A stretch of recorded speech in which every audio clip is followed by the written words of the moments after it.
Bienvenidos, guerreros de la historia y guardianes del legado, a Gladius Historia. Hoy nos adentramos en la sombra imponente del Imperio Chino, un coloso de 1000 batallas y enigmas. ¿Sabías que algunas de sus confrontaciones no solo moldearon los ríos y montañas de Asia, sino que resonaron en cada rincón del mundo? Prepárate, porque hoy descubrirás el top 10 de las batallas del Imperio Chino que cambiaron el curso del mundo y la historia militar para siempre. Pero antes de sumergirnos en estas epopeyas de acero y fuego, cuéntame en los comentarios desde dónde nos ves y qué batalla te intriga más. Comenzamos este viaje en el corazón de la antigua China, bajo el poderoso dominio de la dinastía Han, un periodo donde el arte de la guerra alcanzó cimas de genialidad y brutalidad nunca antes vistas.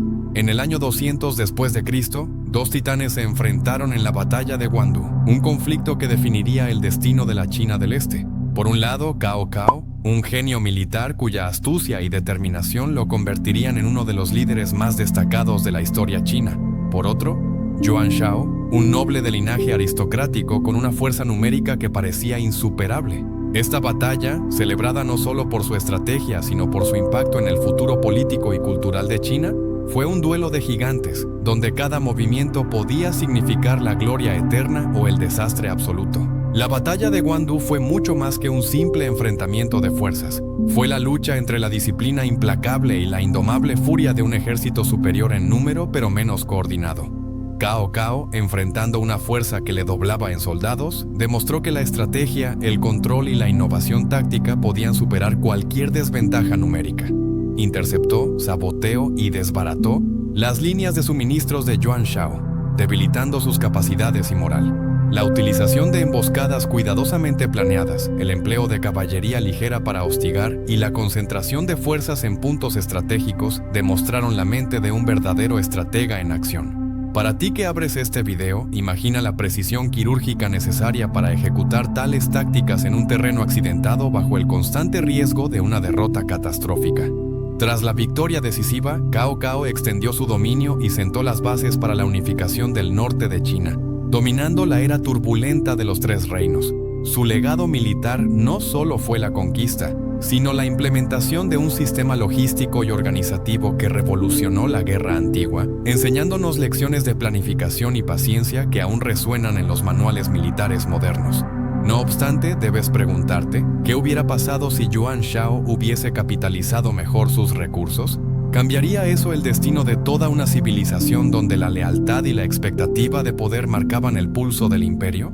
Mientras tanto, otra batalla de igual gloriosa fama marcaría el espíritu indomable del sur, la batalla de los acantilados rojos. Aquí, el genio táctico y la audacia fueron llevados al extremo bajo la tempestad de un otoño que parecía anunciar el fin de una era. La coalición entre los señores Sun Quan y Liu Bei enfrentó al imparable Cao Cao en un choque de voluntades que ensombreció los cielos y el mismísimo río Yangtze. Preparados con ingeniosas tácticas navales y el uso del fuego, los ejércitos aliados desataron una tormenta de destrucción sobre las fuerzas invasoras, negando la marcha inexorable de la unificación bajo un solo cetro. Para ti que escuchas esta saga, es imposible no sentir la adrenalina de una estrategia que combinó el conocimiento del terreno con la pasión por la libertad y el sacrificio. El legado de estas batallas no quedó en las fronteras de China. El impacto de sus resultados cruzó continentes a través de la ruta de la seda, llevando no solo mercancías, sino ideas de tecnología, tácticas militares y filosofía oriental que moldearon imperios lejanos. Estas guerras sembraron las semillas del pensamiento estratégico en culturas tan distantes como Japón, Europa y el Medio Oriente, influenciando el arte, la disciplina y el mismo lenguaje de la guerra hasta nuestros días. En cada golpe de espada dado en Guandu o en cada flecha incendiaria disparada en los acantilados rojos, se tejió parte del tapiz que hoy llamamos historia de la humanidad. Antes de concluir este primer capítulo, que es solo el inicio de un viaje épico, te invito a reflexionar. ¿Qué significa para ti el poder? ¿Es la fuerza numérica, la estrategia o la pasión lo que realmente define a un vencedor? Acompáñanos en Gladius Historia y suscríbete para no perder detalle de este recorrido que elevamos a la categoría de mito, donde cada batalla es una lección y cada guerrero un titán. No olvides dejar tu comentario sobre qué batalla quieres que exploramos con más profundidad y desde dónde nos ves. La historia ruge con acero y leyendas, y tú formas parte de esta legión eterna. En la vasta estepa de la China milenaria, en el convulso año 200 de nuestra era, se libró la batalla de Guandu, un encuentro titánico que dividió a la nación y sentó la base del dominio que viviría durante siglos. En un rincón de este inmenso tablero de estrategias se encontraba Cao Cao, un comandante tan indomable como astuto, cuyo nombre se convertiría en leyenda. En el otro, Yuan Shao, un señor de la guerra de linaje aristocrático, apoyado por una influencia y un ejército superiores en número. La encrucijada que eligieron como campo de batalla fue alrededor del río Amarillo, donde la historia cambiaría para siempre. ¿Alguna vez te has preguntado cómo un hombre puede vencer a un ejército que le triplica en número? Cao Cao lo logró dominando el arte de la guerra con una combinación letal de inteligencia, liderazgo y crueldad. A pesar de estar bajo asedio en su base en Guandu, mantuvo la calma y ejecutó un plan maestro. Infiltró a sus agentes en las filas enemigas, logró incendiar los almacenes de suministros de Yuan Shao y, aprovechando la confusión y la caída de la moral enemiga, contraatacó con furia imparable.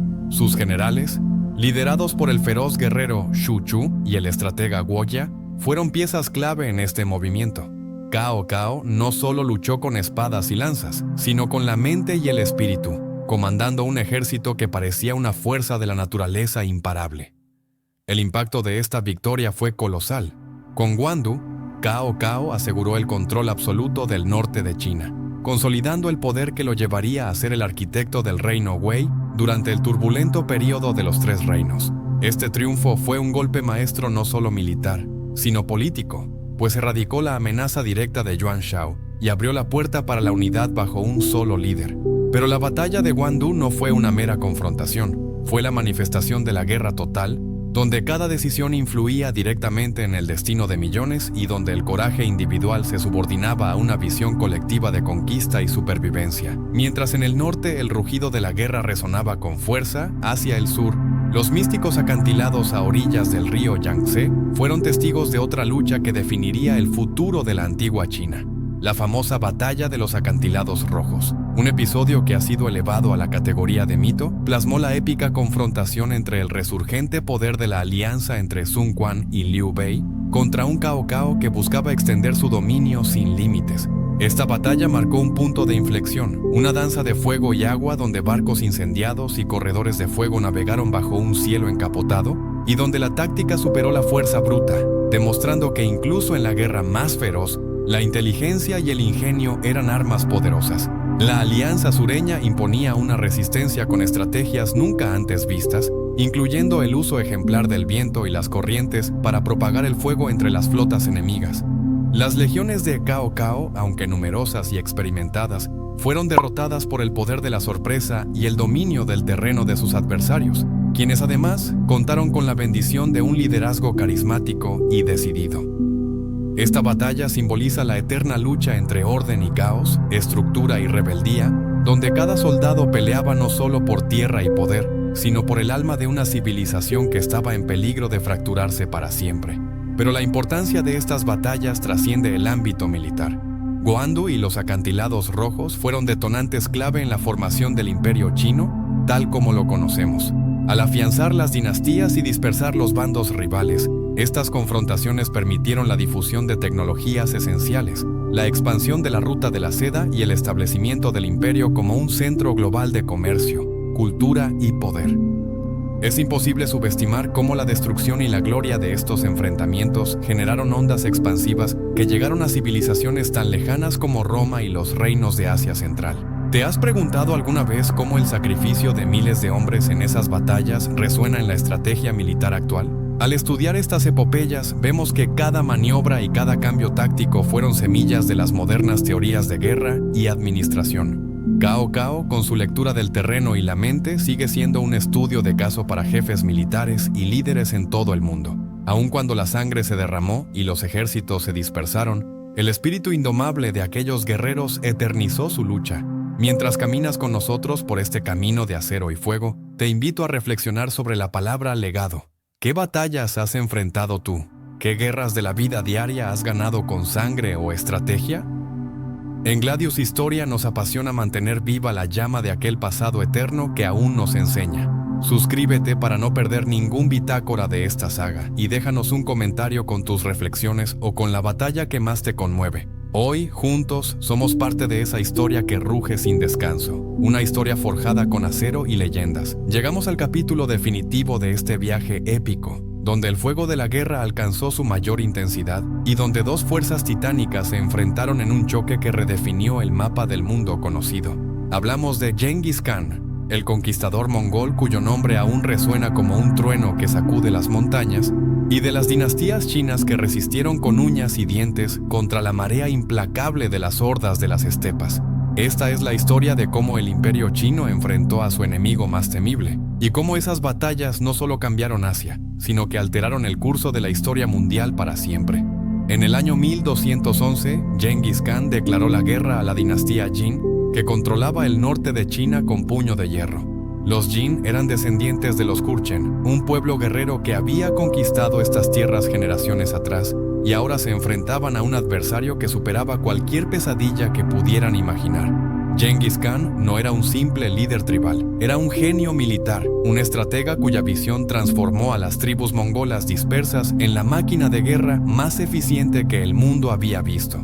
Su ejército, compuesto por jinetes ligeros y arqueros montados, se movía con velocidad sobrenatural, atacando donde el enemigo era débil y desapareciendo antes de que pudieran contraatacar.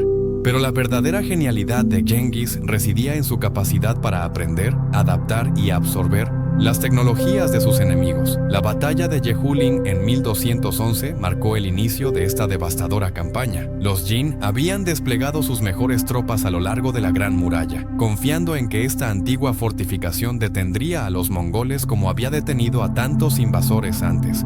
El general Jin, Wanyan Chengyu, dispersó sus 100,000 soldados a lo largo de las defensas, creyendo que la muralla haría el trabajo por él. Pero Genghis Khan vio lo que otros no podían ver. Al dispersar sus fuerzas, los Jin habían creado su propia debilidad. El conquistador mongol concentró todo su poder en un solo punto, el más débil del centro enemigo, y lo atravesó como un cuchillo ardiente atraviesa la mantequilla. En cuestión de horas, las mejores tropas Jin yacían masacradas en los campos de batalla y la muralla que había protegido China durante siglos se reveló como una ilusión de seguridad. Pero la conquista no terminó ahí.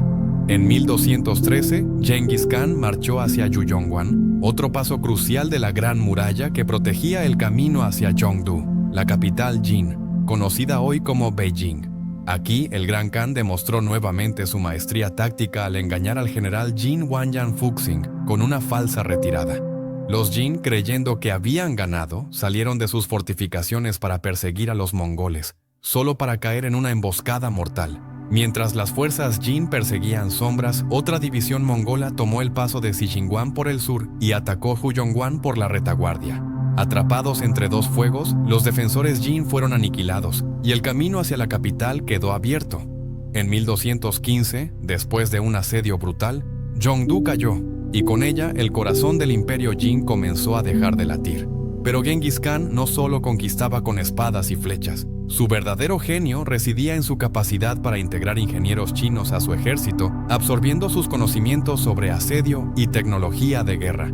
Las catapultas, los arietes y las torres de asedio que antes habían sido el orgullo de los chinos ahora servían a los mongoles, convirtiéndolos en los sitiadores más letales de la historia. Esta fusión de la movilidad mongola con la ingeniería china creó una fuerza imparable que no solo conquistaría China, sino que llegaría hasta las puertas de Europa. Mientras el norte ardía bajo las botas mongolas, en el noroeste el reino de Xixia enfrentaba su propia aniquilación. Genghis Khan nunca perdonaba traiciones, y Xixia había cometido el error fatal de romper su juramento de lealtad. En 1225, el Gran Khan lanzó su campaña final contra ellos con 180,000 guerreros. Ciudad tras ciudad cayó bajo una política de tierra quemada que no dejaba nada vivo a su paso. En la batalla del Río Amarillo en 1226, un ejército de 300,000 soldados Xixia intentó detener el avance mongol y fue completamente destruido. La resistencia del reino fue tan feroz que enfureció a Genghis, quien ordenó la aniquilación sistemática de todo Xixia. Cuando la capital Jinchuan finalmente se rindió en 1227, era demasiado tarde. Genghis Khan murió durante el asedio, pero sus órdenes fueron cumplidas, El reino de Xia fue borrado del mapa, su población masacrada o esclavizada y su cultura prácticamente extinguida. ¿Puedes imaginar el terror que debieron sentir los habitantes de estas tierras al ver el horizonte llenarse de jinetes mongoles? ¿Puedes comprender el coraje desesperado de los soldados chinos que sabían que cada batalla podría ser la última, no solo para ellos, sino para toda su civilización? Estas guerras no fueron simples conquistas territoriales, fueron choques de mundos, donde la estrategia nómada de las estepas se enfrentó a la sofisticación milenaria de China, y donde ambos bandos se transformaron para siempre por el contacto. El legado de estas batallas resuena hasta nuestros días. La conquista mongola de China no fue simplemente una invasión, fue el catalizador que conectó Oriente y Occidente como nunca antes. La ruta de la seda alcanzó su máximo esplendor bajo el dominio mongol, llevando no solo sedas y especias, sino ideas, tecnologías y conocimientos que revolucionaron el mundo. La pólvora, el papel moneda, la brújula magnética y tantas otras innovaciones chinas viajaron hacia Occidente gracias a las rutas abiertas por los mongoles. Europa, sumida en la Edad Media, recibió un torrente de conocimiento que ayudaría a detonar el Renacimiento. Sin estas batallas, sin este choque de titanes, la historia mundial sería irreconocible. Pero más allá de la tecnología y el comercio, estas guerras nos enseñan lecciones eternas sobre el liderazgo, la adaptabilidad y el precio del poder. Genghis Khan demostró que un líder visionario puede transformar a un pueblo marginado en una fuerza que conquiste el mundo. Las dinastías chinas demostraron que incluso en la derrota, la resistencia digna y el sacrificio heroico pueden preservar el alma de una civilización, porque aunque los mongoles conquistaron el territorio, finalmente fueron absorbidos por la cultura china, adoptando sus costumbres, su escritura, su forma de gobernar. En el final, China conquistó a sus conquistadores no con espadas, sino con la fuerza indestructible de su legado cultural. Ahora que hemos completado este viaje a través de las batallas más decisivas del Imperio Chino, reflexiona sobre esto. ¿Qué define realmente la victoria? ¿Es la conquista militar o la supervivencia cultural? ¿Es el dominio territorial o la influencia eterna? Las batallas que hemos explorado nos muestran que la verdadera victoria trasciende el campo de batalla. Vive en las ideas que perduran, en las lecciones que transmitimos, en el legado que dejamos a las generaciones futuras. En Gladius Historia creemos que estudiar estas epopeyas no es solo recordar el pasado, sino armarnos con sabiduría para enfrentar nuestros propios desafíos. Suscríbete a nuestro canal y sé parte de esta legión que nunca olvida, que nunca se rinde, que mantiene viva la llama de la historia. Porque la historia no es solo lo que fue, es lo que somos y lo que seremos. La historia ruge con acero y leyendas, y tú, guerrero del conocimiento, eres parte de ese rugido eterno.